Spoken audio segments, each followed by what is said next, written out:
वंदनीय वंदनीय मुदमंगलमय संत समाज, सम्माननीय सज्जनों, श्रद्धा मूर्ति माता बहनों, अभी सुंदर विचार और उसके पहले भजन श्रवण कर रहे थे। सदगुरु कबीर की एक प्यारी साखी है, सदगुरु वचन सुनो हो संतो, मत लीजिए सिर भार, हो हजूर ठाड़ कहत हूँ, अब तय संभर संभार। सदगुरु वचन सुनो हो संतो, सदगुरु के वचनों को सुनो।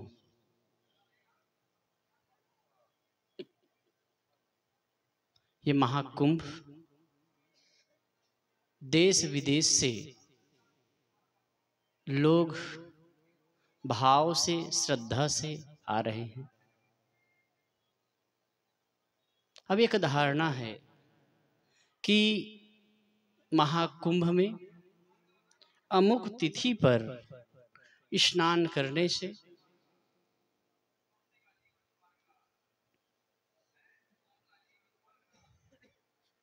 बड़ा फल है। बहुत कठिनाई सहकर भी लोग आ रहे हैं और कोशिश कर रहे हैं कि डुबकी लगाएं।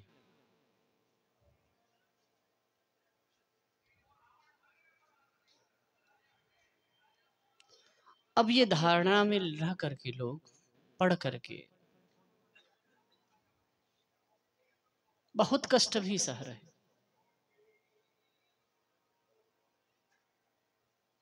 लेकिन वास्तव में वह संगम तो आपके बाह्य शरीर को धो सकता है,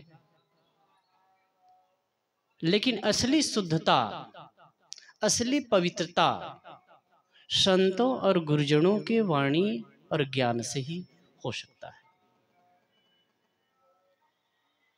गोस्वामी जी ने एक जगह बहुत बढ़िया कहा है, मति कीरति गति भूति भलाई, जब जही जतन जहां जही पाई, सो जानब सत्संग प्रभावो, लोकहु वेद न आन उपाओ। मति नाम बुद्धि,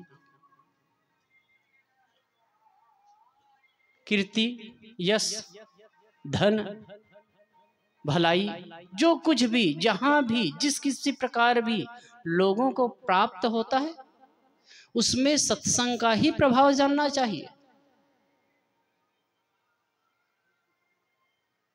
सत्संग के माध्यम से ही मन की पवित्रता हो सकती है। गुरुजनों की वाणी से, उनके विचारों से हमारे विचार में शुद्धि आ सकती, वैचारिक शुद्धि आ सकती है।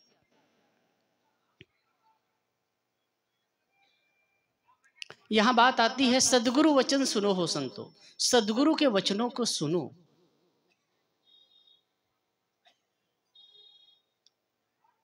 सदगुरु कौन? जो सत्य राह बताए, खुद चले सतपथ पर चलने वाला और सत्य का मार्गदर्शन करने वाला, वो सदगुरु। सदगुरु कबीर की ही बातों में कहें, उनके ही ढंग से कहें, सदगुरु ऐसा चाहिए लोभ मोह भ्रम नाहि, दरिया सो न्यारा है दिसे दरिया माह। एकदम साफ। सदगुरु ऐसा चाहिए लोभ मोह भ्रम ना है, तीन चीजें, लोभ ना हो, मोह ना हो और भ्रम ना हो। ये तीन बातें जिसके जीवन में नहीं है वही सदगुरु है। किसी प्रकार का लोभ नहीं, सांसारिक वस्तुओं के प्रति उनके मन में आसक्ति नहीं है, लोभ नहीं है, प्राणियों के प्रति मोह नहीं है और किसी प्रकार का भ्रम नहीं है, किसी प्रकार का अंधविश्वास नहीं है कि वो सदगुरु। अगली बात कहते हैं, दरिया सो न्यारा रहे दिसे दरिया माह। वो संसार रूपी दरिया में, संसार सागर में रहते तो हैं, लेकिन उनसे अलग रहते हैं। इसके लिए सहज उदाहरण है, नाव पानी में चलती है। नाव का मतलब, नाव का अस्तित्व पानी से है। पानी है तो नाव का से लाभ है, नाव का महत्व है। और पानी ना हो तो नाव का क्या महत्व है? नदी नाले को पार करना है तो नाव चाहिए। आजकल तो पुल बहुत सारे बन गए हैं, पहले पुल नहीं होते थे तो नाव का से ही पार किया जाता था। तो पानी को पार करने के लिए, नदी नाले को पार करने के लिए नाव का चाहिए।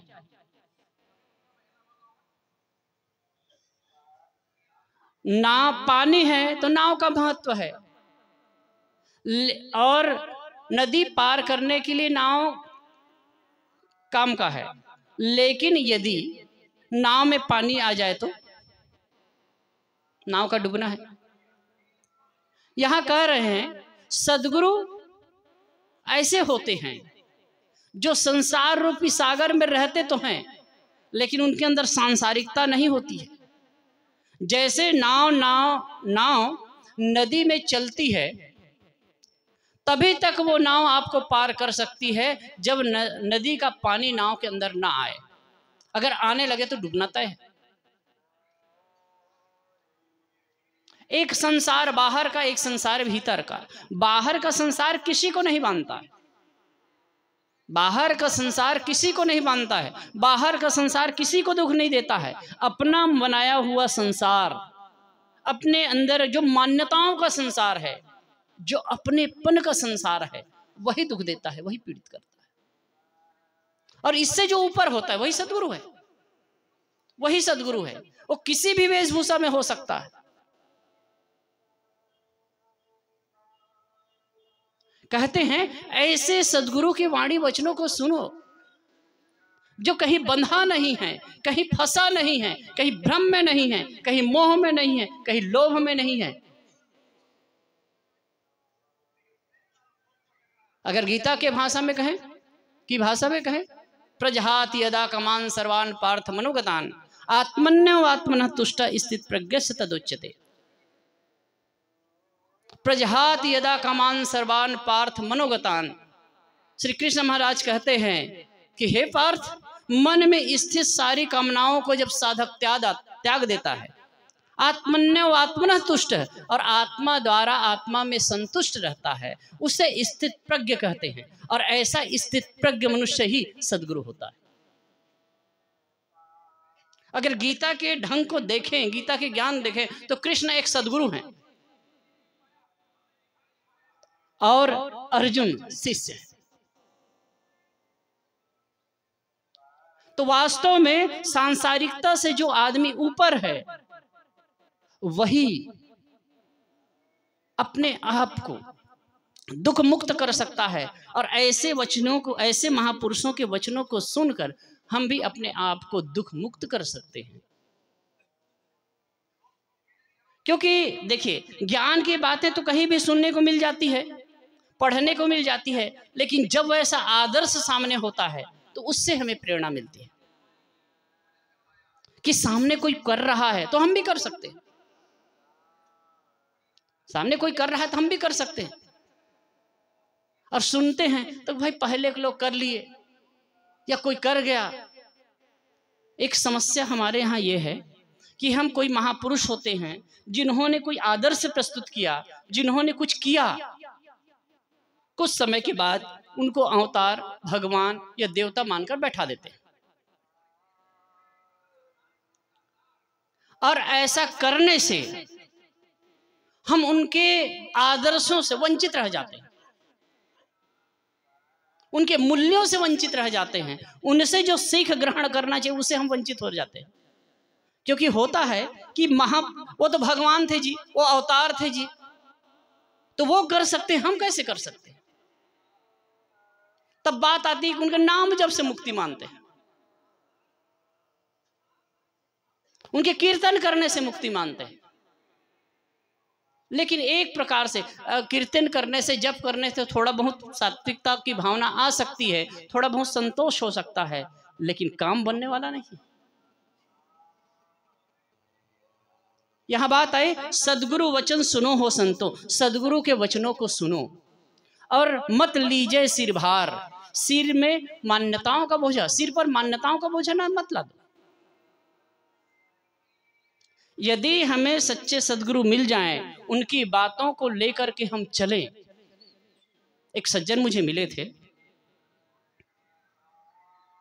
वो बता रहे थे, कहे साहब मैं इतनी मान्यताओं में उलझा था, इतना दुखी था, इतने मतलब त्रस्त था मान्यताओं को लेकर के, भ्रमजालों को लेकर के,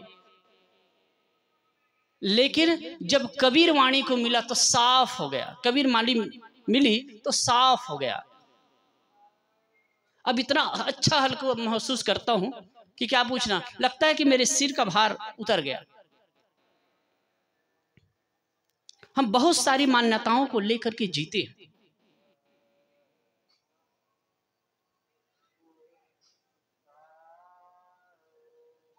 और धार्मिक जगत में मान्यताओं का ही बोलबाला। अब कहा गया ना, अमुक तारीख को अमुक वर्ष में, मतलब इस समय 144 साल में एक अमृत समय आया है और स्नान करने से मुक्ति है। लोगों की भीड़ चली कि नहीं? और यह भी आ तो गए हैं, जाने में कितनी कठिनाई हो रही है। कई सज्जन जा रहे थे, नहीं जा पाए, रुके। कोई एक एसडीएम थे, वो बताए, कोई लोग कहे कि भैया जहां हो वहीं रहो, कहीं जाने मत दो। एक जो ट्रैवल्स वाला जिससे मेरा कांटेक्ट है और कई गाड़ियों में भेजा बाहर, वो कहे कि साहब कुछ दिन पहले जो घूम करके आ गए, अच्छा हुआ, बड़े सद्भाग्यशाली है वो। अब कहीं जाने मत दीजिए, और कोई बाहर जा रहे हैं उनको भी रोक के रखिए, कम से कम यहाँ सुरक्षित तो हैं। उन्होंने एक बात बताई, कल सवेरे, कल शाम को गाड़ी बुक किए थे, लोग गए, अपनी ही गाड़ी में गए यहाँ से, और कहे 10 घंटा हो गया है, तो गाड़ी 200-400 मीटर ही जा पाई है। सोच सकते, बैठे हैं लोग, 10 घंटे में भी 200 से 400 मीटर ही जा पाई है गाड़ी। और एक तो और कहे कि 40 किलोमीटर तक के ट्रैफिक है। सभी बॉर्डर में कह दिया गया है कि भाई कोई भी गाड़ी अंदर आने ना पाए। बहुत परेशानी है भाई। कितने लोगों की ट्रेनें छूट गई। अब क्या करे सरकार भी, जरूरत से ज्यादा पब्लिक आ गई है, एक लिमिट है, सीमा है। अब क्यों? सुन करके अमृत स्नान करना, अमृत पाना है। किसी ने कल कहा था, अमृत, अमृत का मतलब झुंडा मारे। अब ये जो ये कुंभ होता है, इसके लिए बात आती है कि 4 जगह अमृत के छींटे पड़े, अमृत छलका, इसीलिए 4 जगह कुंभ लगता है। अब बात आती है, अमृत पीने से आदमी नहीं मरता है क्या? इसी लालच में आते हैं क्या?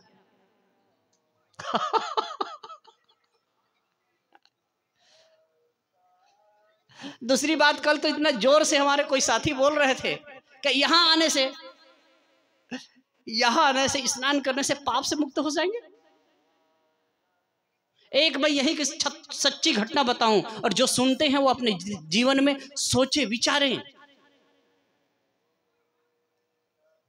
कुछ दिन पहले की घटना है, शायद 3-4 साल पहले की घटना। कोई आर्मी के अफसर थे, वो अपने पत्नी के साथ में इलाहाबाद पार करके कहीं जा रहे थे, प्रयागराज पार करके जाना था उनको।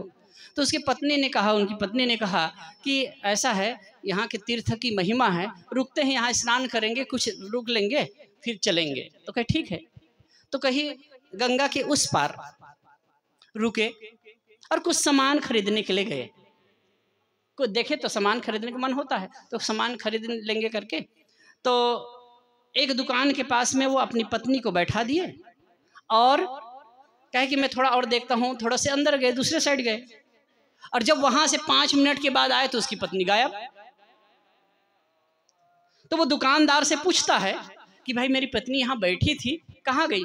तो दुकानदार झुंझला के कहता है क्या तुम्हारी पत्नी का मैं ठेका लिया हूं? बात भी सही, लेकिन वो आर्मी का अफसर वो तो इतना झल्ला गया और सीधा रिवॉल्वर निकाल के उसके कनपट्टी पर लगाया, बताओ नहीं तो अभी उड़ा दूंगा। तो बात आती है कि पता नहीं कहां से करके फिर कुछ समय के बाद में उनकी पत्नी को 2-4 लड़के लोग ले गए थे, लाए, उसके गहना वहना निकाल लिए थे, तो वो सुरक्षित आ गई, वो सब कुछ मिल गया। तब उन्होंने कहा कि हे गंगा मैया, तुम्हारे नजदीक में जो पापी बैठे उन्हीं को धो दो, हमको तुम्हारी आवश्यकता नहीं।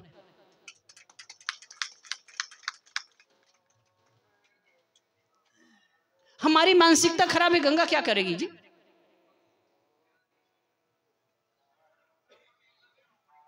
जब तक सत्संग में निमज्जन नहीं करेंगे, जब तक सदगुरु संतों की वाणी वचन में बैठेंगे नहीं, अब बैठने की बात भी नहीं। एक बार मुरारी बापू कथा सुनने गया तो उन्होंने एक बहुत बढ़िया बात कही थी। लोग लाखों की संख्या में कथा में आते हैं, कथा में बैठते तो हैं, लेकिन कथा उनके अंदर बैठती है कि नहीं? कथा में लोग बैठते हैं, लेकिन लोगों के अंदर कथा बैठती है कि नहीं? और जब तक के अंदर बैठेगी नहीं, तब सुधार कैसे होगा? तो जीवन में सुधार तभी संभव है और तभी सत्संग की सार्थकता है और तभी तीर्थों में जाने की सार्थकता हो सकती है जब हमारे अंदर आंतरिक परिवर्तन आए। तो बात आई, सदगुरु वचन सुनो हो संतो मत लीजिए सिरभार। इस पर मैं एक कहानी कहता हूं कि कैसे मान्यताओं से समाज जकड़ा हुआ है और कैसे दुखी हो रहा है। कहानी काल्पनिक है, लेकिन काल्पनिक कहानी के माध्यम से भी यथार्थ का उद्घाटन होता है। काल्पनिक नहीं, सही भी हो सकती है। एक परिवार में छोटा परिवार था, 4 लोग थे, माता पिता और बेटा और बहू। बड़ा आपस में सामंजस्य था, प्रेम से रहते थे, आनंदित रहते थे, एक दूसरे में इतना कम्युनिकेशन था, इतना सामंजस्य था कि क्या कहना, स्वर्ग था। एक दिन शाम के समय पिता, पुत्र और माँ ये बैठे थे खाने के लिए। बहू पारस कर रही थी, टी टेबल था, उसमें बैठ करके खा रहे थे। इसी बीच में, और बहू परोस रही है, इसी बीच में बूढ़े बाबा को हंसी आ गई। और जब हंसी आई तो कितने लोगों की आदत होती है जोर से खिलखिला करके हंसने की, मुंह खोल करके हंसने की। कुछ मेरी भी आदत है वैसे।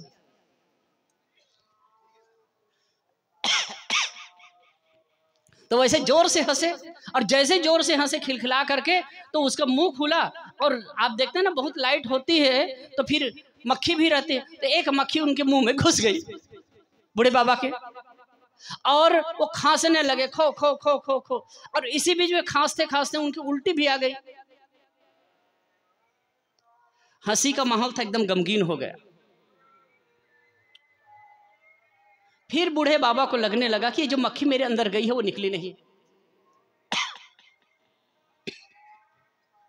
अंदर मक्खी गई, वो निकली नहीं। परेशान, बहुत कोशिश की, लोग समझाने लगे, उनकी पत्नी समझाने लगी, बेटा समझाने लगे, बहू समझाने लगी कि नहीं, वो मक्खी अंदर गई, वो कहाँ रहेगी, वो निकल गई। तो कि नहीं, मक्खी अंदर है। अब बूढ़े बाबा के मन में ये होने लगा कि मक्खी अंदर है, कभी पेट में घूम रही, कभी छाती में घूम रही।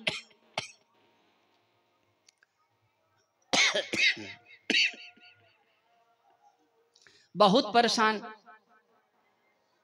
अब कहे कि मेरे अंदर मक्खी है, मुझे परेशान करे, खाना पीना बंद। वो सूखने लगा, कई डॉक्टरों को दिखाया गया। अब भाई उनके अंदर मक्खी है ही नहीं, तो डॉक्टर भी क्या करे। लेकिन उनके डॉक्टरों के पास जाते थे और कहे कि ऐसे कुछ नहीं है, तो वो डॉक्टरों के लिए नाराज होता था। आजकल के डॉक्टर भी फर्जी होते हैं, पैसा लेकर के दे करके सर्टिफिकेट ले लेते हैं, कुछ जानते बांधते थे है नहीं।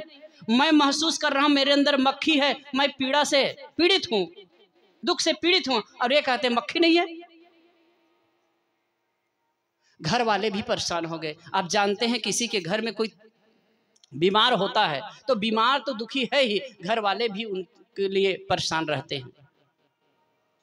एक दिन क्या हुआ, किसी ने उनको कहा, उनके बेटे को, ऐसा है भाई इनको मनोचिकित्सक को ले जाओ और दिखाओ। मनोचिकित्सक के पास ले जाया गया। मनोचिकित्सक के पास में गए तो देखते ही पहली बात सुन लिए, कहे कि हाँ हाँ इनके अंदर मक्खी है और ये मक्खी मैं निकाल दूंगा। तो उसका जो बेटा था एकदम मायूस हो गया कि अभी तक के जितने डॉक्टर के पास जाते थे वो तो कहते थे कि ऐसा कुछ नहीं है, लेकिन ये डॉक्टर तो शुरू में भ्रम की बात कर रहा है, कहता है कि इनके अंदर मक्खी है। अब बूढ़ा बाबा खुश हो गया कि ये डॉक्टर मर्ज को पहचान पाया, और मर्ज को पहचान पाया तो इलाज भी कर पाएगा।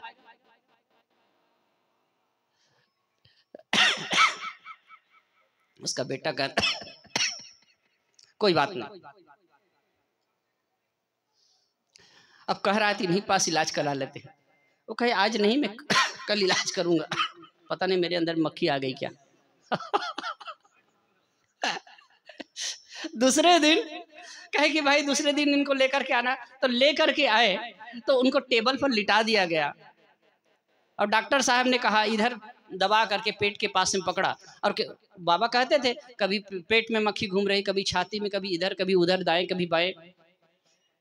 तो डॉक्टर साहब पेट को पकड़े, दबाए, पहले कहे आंख बंद कर लीजिए, आंख बंद करवाए, और पेट के पास में हाथ रख करके कहे मैं नीचे से दबा रहा हूँ और धीरे धीरे दबाते ऊपर चढ़ा रहा हूँ, आप देखना कहाँ है वो बताते जाना, और जैसे ही गले के पास मक्खी आए तो जोर से खांसना, वो निकल जाएगी। तो धीरे धीरे ऐसे दबाए, धीरे धीरे दबाते दबाते दबाते दबाते कहीं कहाँ है कहाँ है, और बाबा कह रहे हैं कभी दाएं है कभी बाएं है, कि ऊपर चढ़ रही है, छाती के पास आ गई तो कल गले के पास आ गई, तो गले के पास आ गई तो जोर से खांसो, जोर से खांसे। तो वो पहले से शीशी में मक्खी पकड़ करके रखे थे वहीं पे टिका दिया, और कहते आंखें खोलो देखो देखो मक्खी पकड़ा गई। और सचमुच में देखे कि शीशी में मक्खी घूम रही है। देख करके बूढ़ा बाबा इतना खुश हुआ, ओह यही मक्खी थी मुझे परेशान कर रही थी। अब देखो कितने डॉक्टरों के पास में गए और डॉक्टर तो कहते थे मक्खी इनके अंदर है ही नहीं, और ये डॉक्टर ये मक्खी निकाल दिए। धन्यवाद डॉक्टर साहब, आपने मेरा जीवन बचा लिया। अब उनका बेटा था बूढ़े बाबा का, वो बगल में बैठ करके देख रहा था। अब मक्खी मक्खी कुछ घुसी नहीं थी, ये तो डॉक्टर नाटक कर रहा था। फिर साइड में उनके बेटे को ले जाकर के डॉक्टर कहते हैं कि देखो बेटा, न तो इनके बाबा के अंदर मक्खी गई थी और न निकली है, लेकिन याद रखना ये बात उनको पता नहीं चलनी चाहिए, अगर फिर से मक्खी घुस गई थी निकलने वाली फिर नहीं। ऐसे ही ये कहानी है, ये घटना घटी हो या न घटी हो, लेकिन ये समाज रूपी शरीर में मान्यताओं की मक्खी जो घुस गई है ना, ये बहुत पीड़ित कर रही है। समाज इससे पीड़ित है। भूत प्रेत की मान्यता, देवी देवता की मान्यता, शकुन अपशकुन की मान्यता और नाना प्रकार की मान्यता, इन मान्यताओं पर नहीं जाऊंगा, सब जानते हो आप लोग। और गुरुदेव जी आज कल शाम के सत्संग में कह भी रहे थे इन बातों को। तो ये मान्यताओं में हम जकड़े हुए हैं ना, और जब तक यथार्थ सदगुरु के बोधवाणी को नहीं समझेंगे, वो डॉक्टर कौन है, मनोचिकित्सक, वो सदगुरु और संत ही। और जब हम सुन लेते हैं साफ हो जाता। एक संस्मरण बता के मैं विराम लूंगा। गुजरात में एक जगह है, राजकोट के आगे, भक्त हैं, अभी तो उनका शरीर छूट गया, बड़े अच्छे निर्मल आत्मा। तो वो क्या कहे, मुझे साहब वो देवी अतिथि कहे, तो वहां धुन्ना कहते हैं गुजरात में। तो वो धुन्ना मतलब छत्तीसगढ़ में झुकना, ऐसे ऐसे सिर हिलाते हैं, तो वो ऐसे करता था कहे। और मेरे पास में कुछ फुकाने के लिए भी लोग आते थे। लेकिन कबीर साहब के जब बीजक पढ़ा, बीजक हाथ आया, उसके बाद कहे देवी जो थी वो बोडिया बिस्तर बांध के भाग गई। तब से कहे कि कोई देवी देवता नहीं, और इतना ठोस पारखी, क्या बात है, ठोस पारखी। कि कुछ नहीं साहब, सब बकवास की बात कर। अब वो कहे 30 साल से वैसे करता था क्या? तो यथार्थ बोध पाने के बाद में, यथार्थ समझ हो जाने के बाद में जो मान्यता है ऐसी उड़ जाती है, और जब तक हम मान्यताओं में पड़े रहते हैं, पीड़ित रहते हैं। अब ये संसार की दशा देखने में आती है। तो मैंने कहा सदगुरु वचन सुनो हो संतो, मत लीजिए सिर भार। हे संतो, सदगुरु के वचनों को सुनो और सिर में मान्यताओं का बोझा मत ला दो। हो हजूर ठार कहत हूं, अब ते समर संभार। मैं खड़े होकर दृढ़ता से कहता हूं कि तू ही सम्राट है, तू ही हुजूर है। परमात्मा है ना, मेरे अंदर परमात्मा है ना, आपके अंदर परमात्मा है। कहां है परमात्मा? आपका अस्तित्व ही परमात्मा रूप है। समझने की बात है। अब जब नहीं समझते हैं तो भटकते हैं, कहते हैं सब जगह परमात्मा, मेरे अंदर भी परमात्मा। जब तक हम संसार में लगे हैं, आत्मा क्षेत्रज्ञ इत्युक्तः संयुक्तः प्रकृतेर्गुणे तेरे तु विनिर्मुक्तः परमात्मेति उदाहृतः। ये भागवत का मंत्र है। आत्मा क्षेत्रज्ञ संयुक्त प्रकृतेर्गुणे, जब प्रकृति के गुणों से आत्मा संयुक्त होता है तब वो क्षेत्रज्ञ कहलाता है। तेरे तु विनिर्मुक्त है, जब इससे अच्छी तरह विमुक्त होता है तब परमात्मेति उदाहृतः, तब उसे परमात्मा कहा जाता है। परमात्मा एक विशेषण है। खैर ये बहुत बड़ी बात हो जाती है, लेकिन इतनी बात समझिए कि परमात्मा है तो आपके अस्तित्व में भी है, वो आपके अंदर है, आप हैं। बस संसार में लिप्त हैं तब तक के परमात्मत्व की अनुभूति नहीं होती है। उससे ऊपर उठे तो परमात्मत्व का जागरण होता है। तो कुछ बातें मैं अपनी आप सबके बीच रखी और संतजन विराजमान है। मैं अपनी बात को यही विराम देता हूँ। आप सबको बहुत बहुत धन्यवाद और शुभकामना। बोलिए सद्गुरुदेव की जय।